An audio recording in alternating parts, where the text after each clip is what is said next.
Hi, my name is Amy Fulton. I read My Brain is a Race Car.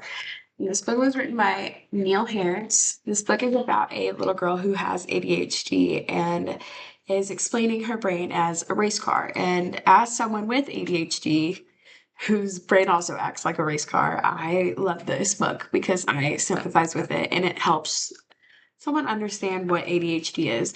Like she says, my brain is a race car that likes to drive extra fast. Sometimes though it forgets to stop and complete a task. And as someone with ADHD, I sympathize with that statement so much.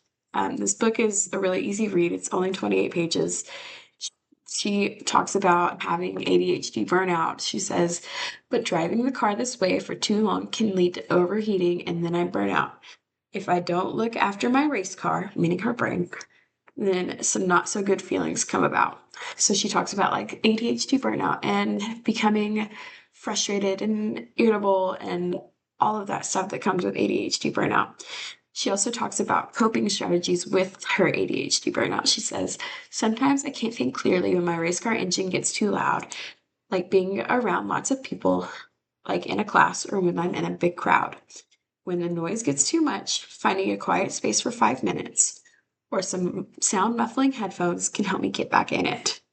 And I really like that this book explains what ADHD is, but it also gives you coping strategies for your ADHD.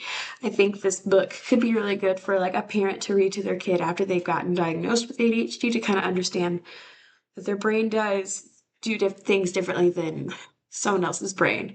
And there are ways to cope with it, or a teacher to read this book to their class after their friend was newly diagnosed with ADHD and explain a little bit why their friend is acting the way that they are now. And so for that, I give this book 5 out of 5 stars because as someone with ADHD, I really sympathized with this book and would have loved when I was younger for someone to explain to my friends why I was always going a million miles a minute in my own head because my brain didn't work like theirs did. And so that I feel like would have been really helpful when I was younger. And so for that, I get this book 5 stars. Thank you.